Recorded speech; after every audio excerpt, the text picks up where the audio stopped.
The sound of breaking glass echoed through the marble halls of the Wilson mansion for the third time that week. Robert Wilson dropped his phone and rushed toward his daughter's room, his expensive shoes clicking against the polished floor. He found 15-year-old Sophia standing in the middle of her bedroom, surrounded by pieces of what used to be a crystal vase.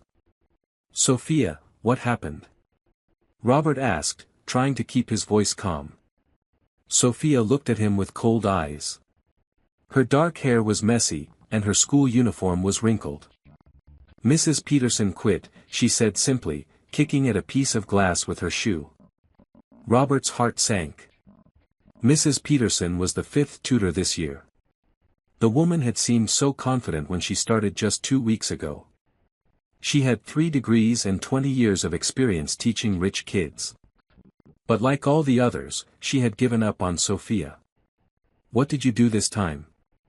Robert asked, though he was not sure he wanted to know the answer. Sophia shrugged. "I told her the truth about her husband. Did you know he has been lying about his job for 6 months? I found out in 10 minutes of searching online. She did not like hearing about it." Robert rubbed his forehead. This was exactly what he was afraid of. Sophia was incredibly smart, maybe too smart for her own good. She could hack into computer systems, find information that people wanted to keep secret, and solve math problems that confused college students. But she used these gifts to hurt people and push them away. "Sophia, you cannot keep doing this," Robert said. "Mrs. Peterson was trying to help you." "I do not need help," Sophia replied, turning away from him. "I do not need anyone." Robert looked around the room. It was huge and filled with expensive things, the latest computer, designer clothes, books she never read. But it felt empty and cold, just like the rest of the house had felt since Sophia's mother died 3 years ago. Maria Wilson had been the heart of their family. She was the one who made Sophia laugh, who helped her with homework, who knew exactly what to say when Sophia was upset. When Maria died in a car accident, both Robert and Sophia had lost more than a wife and mother. They had lost the person who held them together. After Maria's death, Robert had thrown himself into his work even more than before. He built his technology company into a billion-dollar empire, but he lost his daughter in the process. Sophia had become angry and distant. She got kicked out of schools, scared away tutors, and refused to talk to therapists. Robert tried everything money could buy. He sent Sophia to the most expensive boarding schools in the country. When she got expelled from those, he hired private tutors with the best credentials. When she drove those away, he found therapists who specialized in helping grieving teenagers. Nothing worked. The boarding schools all told the same story. Sophia was brilliant in class but caused trouble everywhere else. She hacked into school computers, found embarrassing information about teachers, and shared it with other students. She never made friends because she pushed everyone away before they could get close to her. The private tutors lasted even shorter amounts of time. The first one quit after Sophia corrected his math and proved he had been teaching wrong formulas for years. The second one left after Sophia hacked into his personal email and read it out loud during their lesson. The third one was gone after Sophia researched his family and mentioned some uncomfortable truths about his brother's business. The therapists were the worst failures of all. Sophia would sit in their offices and say nothing for entire sessions.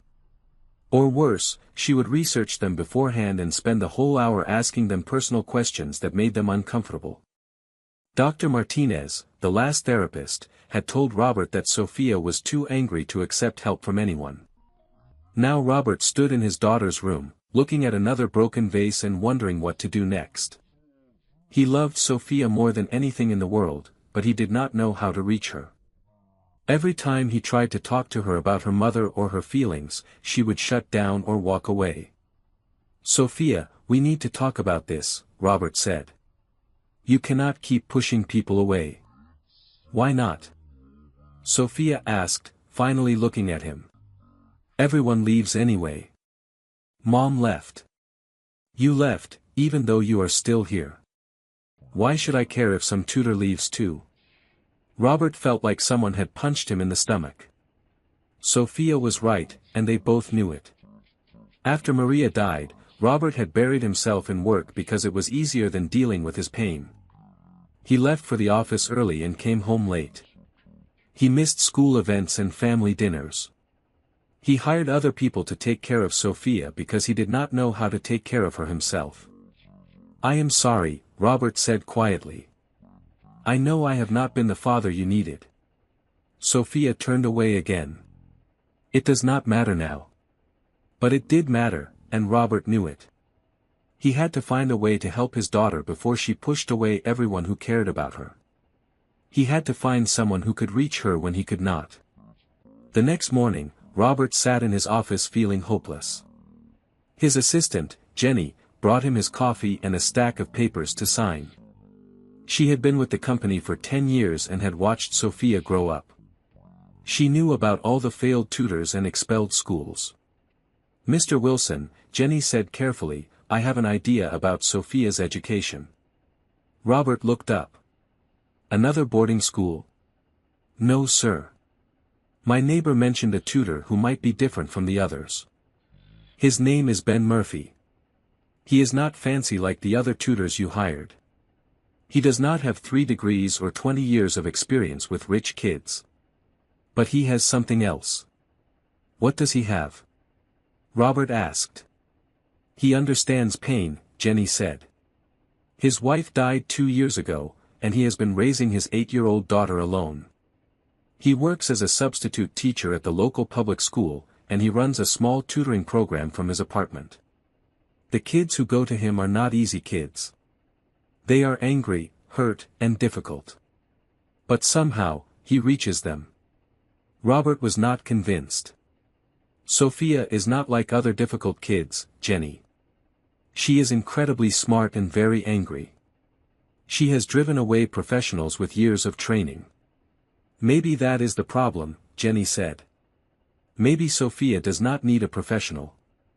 Maybe she needs someone who understands what it feels like to lose the most important person in your life." Robert thought about this. All the tutors and therapists he had hired were smart and well-trained, but none of them had experienced real loss like Sophia had. Maybe Jenny was right. Maybe Sophia needed someone who understood her pain, not just someone who had studied it in books. "Tell me more about this Ben Murphy," Robert said. Jenny pulled out a piece of paper with some notes. "He is 32 years old. He was married to his college girlfriend, Anna, for 8 years. She died of cancer when their daughter Mia was 6. Since then, Ben has been working different jobs to pay the bills while taking care of Mia. He started tutoring kids because he needed extra money, but he found out he was good at it." "What makes him so good at it?" Robert asked.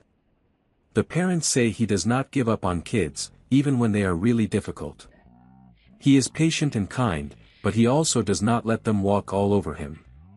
And the kids trust him because he treats them like real people, not like problems to solve." Robert was still not sure. Ben Murphy sounded nice, but nice had never worked with Sophia before.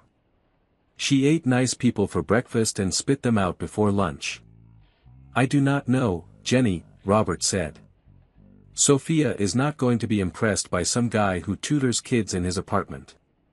"Maybe that is exactly what she needs," Jenny replied. "Someone who is not trying to impress her. Someone who just wants to help her learn and heal." Robert thought about Sophia's cold eyes and angry words from the night before.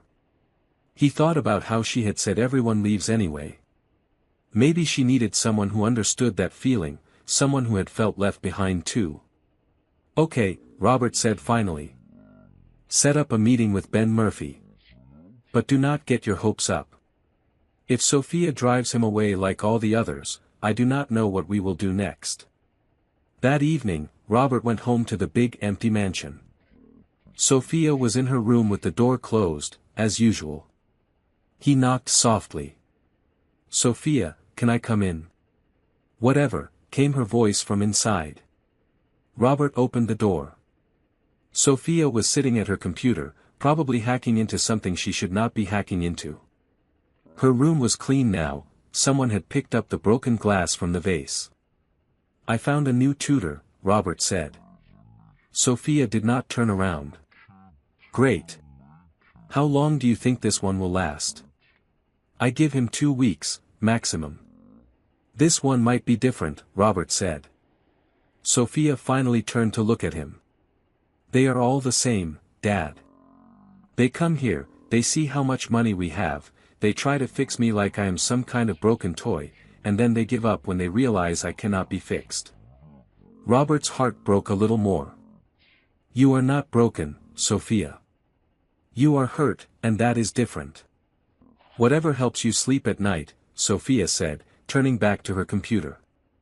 Robert wanted to say more, but he did not know what words would reach her. So he left her alone with her computer and her pain, hoping that maybe, just maybe, Ben Murphy would be the person who could do what no one else had been able to do.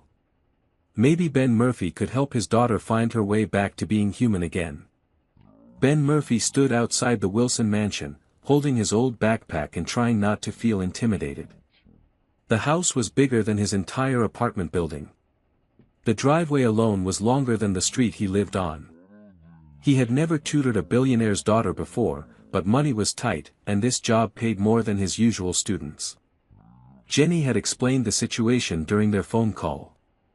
Sophia Wilson was 15, incredibly smart, and had driven away every tutor her father hired. She was angry about her mother's death and took it out on anyone who tried to help her. Ben understood angry kids. He understood loss. When his wife Anna died 2 years ago, he had felt angry at the whole world too. The difference was that he had 8-year-old Mia depending on him, so he had to find a way to keep going. The front door opened before Ben could ring the bell. A man in an expensive suit stood there looking nervous. This had to be Robert Wilson. "You must be Ben Murphy," Robert said, shaking his hand. "Thank you for coming. I should warn you, Sophia can be very difficult." "Most kids are difficult when they are hurting," Ben replied. "Where would you like me to set up?" Robert led him through the mansion to a large library. The room had floor-to-ceiling bookshelves, leather chairs, and a huge wooden desk. Everything looked expensive and unused. "Sophia should be down in a few minutes," Robert said. "She knows you are coming, but she is not happy about it." The last tutor left because Sophia researched his personal life and confronted him about some embarrassing information she found. Ben nodded. "What subjects does Sophia need help with?" "That is the thing," Robert said. "She does not really need help with any subjects. She is incredibly smart. She gets perfect scores on tests when she bothers to take them. The problem is her behavior. She pushes people away and causes trouble everywhere she goes." Before Ben could respond, footsteps echoed in the hallway. Sophia Wilson walked into the library like she owned the place, which Ben supposed she did.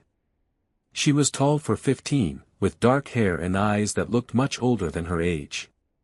She wore jeans and a black t-shirt, and she stared at Ben like he was something unpleasant she had found on her shoe.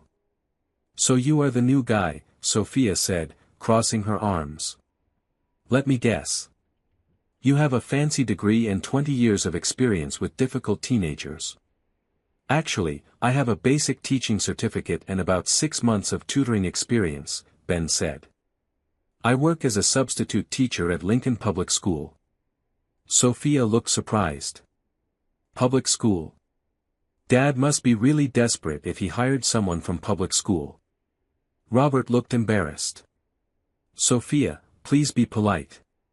"It is okay," Ben said to Robert. Then he looked at Sophia. "You are right. Your dad is desperate. You have scared away a lot of tutors, and he does not know what else to do." Sophia seemed taken aback by his honesty. Most adults tried to pretend everything was fine or got angry when she was rude. Ben did neither. "So what makes you think you will be any different?" Sophia asked. "I might not be," Ben said, sitting down at the desk and pulling notebooks from his backpack. "But I figure we might as well try to learn something while we find out." Sophia sat down across from him, still staring. What subject are we supposed to be doing? What subject do you want to work on? Ben asked. I do not need help with any subjects, Sophia said. I am smarter than most of my teachers. I believe that, Ben said. But being smart and being educated are different things. You can be smart and still have things to learn. Sophia leaned back in her chair. Like what? Like how to write a resume, how to balance a checkbook, how to change a tire, how to cook something besides cereal, Ben said. Smart does not always mean prepared for real life. I will never need to balance a checkbook, Sophia said. I have more money than I could spend in 10 lifetimes. Money can disappear, Ben said simply. Companies fail. Investments go bad. Rich people lose everything all the time. What would you do if you woke up tomorrow and had nothing? Sophia looked uncomfortable. That will never happen. It happened to me, Ben said. When my wife got sick, the medical bills used up all our savings. When she died, I had to sell our house to pay the debt. Me and my daughter went from living in a nice house to living in a tiny apartment.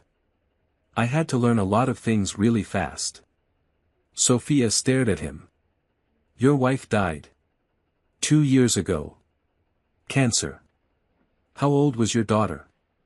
6. She is 8 now. Sophia was quiet for a moment. Then she said, my mom died 3 years ago. Car accident. I am sorry, Ben said. That must have been really hard. Sophia looked away. Everyone says that. Everyone is sorry. But sorry does not bring her back. No, it does not, Ben agreed. And it does not make the hurt go away either. Sophia looked surprised again. Most adults tried to make her feel better when she talked about her mother. They said things like, she would want you to be happy, or, time heals all wounds. Ben just agreed that it hurt and left it at that. So what do you want to work on today? Ben asked, opening a notebook. Sophia was quiet for a moment. Then she reached over and grabbed Ben's laptop from his backpack. Before he could stop her, she opened it and started typing. Sophia, what are you doing? Robert asked from where he was standing by the door. I am checking him out, Sophia said, her fingers flying over the keyboard. I want to see what kind of person Dad hired this time. Ben watched calmly as Sophia worked. She was incredibly fast at finding information online. In just a few minutes, she had found his social media accounts, his teaching records, and even his credit report. Ben Murphy, age 32, Sophia read from the screen. Married Ana Rodriguez in 2019. She died of leukemia in 2022. One daughter, Mia Murphy, age 8. Works as a substitute teacher at Lincoln Public School. Lives in a 2-bedroom apartment on Maple Street. Has $17,000 in credit card debt. Robert looked mortified. Sophia, stop this right now. But Ben held up his hand. It is okay. She is not telling me anything I do not already know. Sophia looked at him suspiciously. You are not mad that I invaded your privacy? I am not happy about it, Ben said. But I understand why you did it. You want to know if I am going to hurt you or leave you like other people have. Sophia closed the laptop and pushed it back to him. So are you? Am I what? Going to hurt me or leave me? Ben thought about this seriously. I am going to try not to hurt you. But I probably will sometimes, because that is what people do. We hurt each other even when we do not mean to. And I might have to stop tutoring you if your dad runs out of money to pay me, or if I get a full-time teaching job somewhere else. But I am not going to leave because you are difficult or because you try to push me away. Sophia stared at him for a long time. Why not? Because I know what it feels like to be angry at the world, Ben said. And I know what it feels like to think that everyone you care about is going to leave you. They worked on math problems for the next hour. Sophia was as smart as everyone said. She could solve equations that would challenge college students. But Ben noticed something else about her. When she made a mistake, she got angry at herself. When she did not understand something immediately, she threw her pencil down and said she was stupid. "You are not stupid," Ben said when this happened for the third time. "I should have gotten that problem right," Sophia snapped. "Says who?" "Says everyone. I am supposed to be smart. I am supposed to be good at everything." "That is a lot of pressure," Ben said. "Who told you that you have to be perfect?" Sophia did not answer, but Ben could guess. When you lose a parent, especially when you are young, you sometimes think you have to be perfect to make up for the pain you are causing everyone else. When their tutoring session ended, Robert walked Ben to the door. "Thank you for being patient with her," Robert said. "Most people would have been angry about the computer thing." "She is testing me," Ben said. "She wants to see if I will give up on her like other people have. It is going to take time to build trust. Do you think you can help her?" Robert asked. Ben looked back toward the library where Sophia was still sitting. "I think she can help herself. She just needs someone to believe in her while she figures out how." The next week, Ben came back for another session. This time, Sophia was waiting for him in the library when he arrived. "I researched you some more," she said as soon as he sat down. "Find anything interesting?" Ben asked. "I found the obituary for your wife. And some newspaper articles about her fundraising work. She seemed nice." Ben felt a familiar ache in his chest when he thought about Anna. "She was the best person I ever knew." "Do you miss her?" Sophia asked. "Every day." "Do you ever get angry about it?" Ben looked at Sophia carefully. This was not really a question about him. "Yes. Sometimes I get really angry that she died and left me and Mia alone. Sometimes I get angry that other people get to keep their wives when mine is gone. And sometimes I get angry at Anna for getting sick in the first place, even though I know that is not fair." Sophia nodded slowly. "I get angry at my mom sometimes too. For driving that night. For not being more careful. For leaving me alone with Dad when she knew he did not know how to take care of me." "That sounds really hard," Ben said. "Everyone thinks I should just be sad," Sophia continued. "But I am not just sad. I am mad. I am mad at her, I am mad at Dad, I am mad at everyone who gets to have a normal family when mine is broken." "Anger is part of grief," Ben said. "It is okay to be mad." Sophia looked surprised. "Really? Really? When someone you love dies, you feel all kinds of things. Sad, angry, scared, confused. All of those feelings are normal." For the first time since Ben had met her, Sophia looked like a regular 15-year-old girl instead of an angry young woman trying to push the world away. "Can I ask you something?" Sophia said. "Sure. How do you keep going? How do you take care of your daughter when you are so sad and angry all the time?" Ben thought about this. "Some days are harder than others.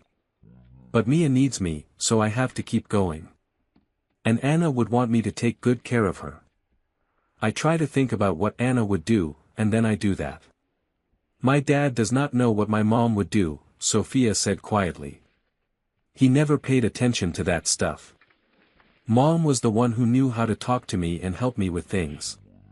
Dad just worked all the time." "Maybe you could teach him," Ben suggested. Sophia laughed, but not in a happy way. "Dad does not want to learn. He just wants to hire people to fix me." "You are not broken," Ben said. "You are grieving. There is a difference." As Ben packed up his things to leave, Sophia asked, "Will you bring your daughter next time?" Ben paused. "Why?" "I want to meet her. I want to see what it looks like when a dad actually knows how to take care of his kid."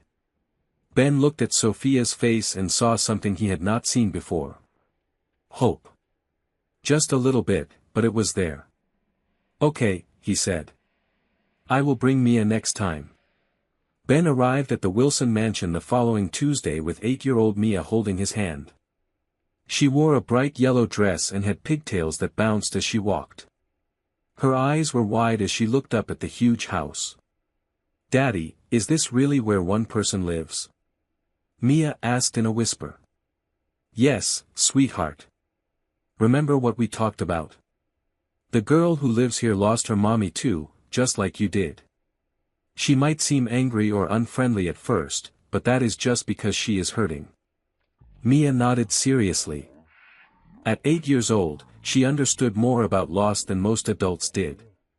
Robert opened the door and looked surprised to see Mia. "Hello there," he said awkwardly. He had not been around young children since Sophia was small. "Hi," Mia said politely. "I am Mia Murphy. Are you Sophia's daddy?" "Yes, I am Robert Wilson," he replied, looking unsure of how to talk to her. Sophia appeared in the hallway behind her father. She stared at Mia with curiosity. Mia looked back at her without fear, even though Sophia was much bigger and older. "You must be Sophia," Mia said with a smile. "Daddy told me about you. I am sorry your mommy died." "Mine died too." Sophia's tough expression softened slightly. "How old were you when it happened?" "I was 6. Now I am 8. How old were you?" 12, Sophia said. "It was 3 years ago." "That must have been really scary," Mia said with the honest sympathy that only children could give. Ben watched as Sophia's walls began to crack just a little. She had never met another kid who understood what losing a mother felt like. "Do you want to see my room?" Sophia asked Mia, surprising everyone. "Can I, Daddy?" Mia asked Ben. "If Sophia wants to show you, that is fine with me," Ben replied.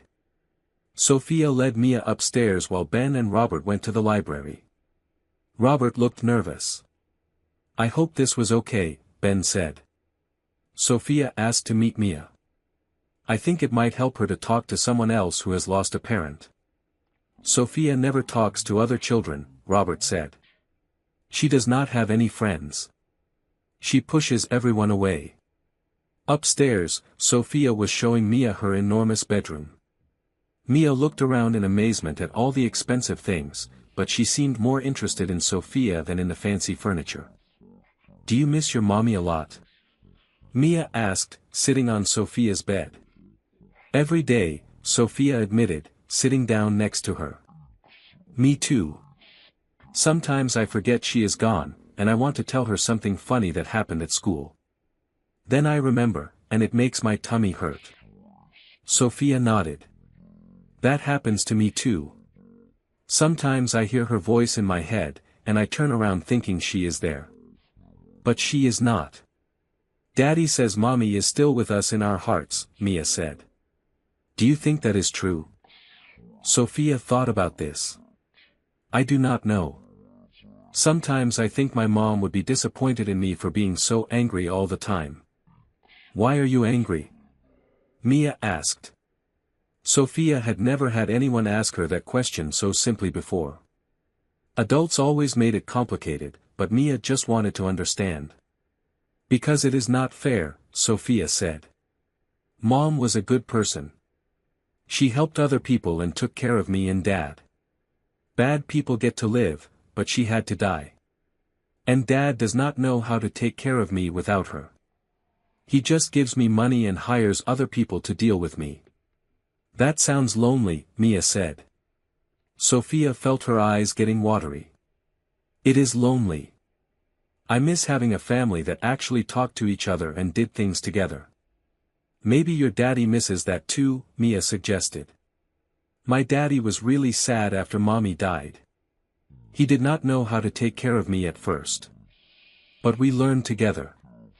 Meanwhile, downstairs, Ben and Robert were having their own conversation. "I do not know how to connect with Sophia," Robert admitted. "Maria was always the one who handled the emotional stuff.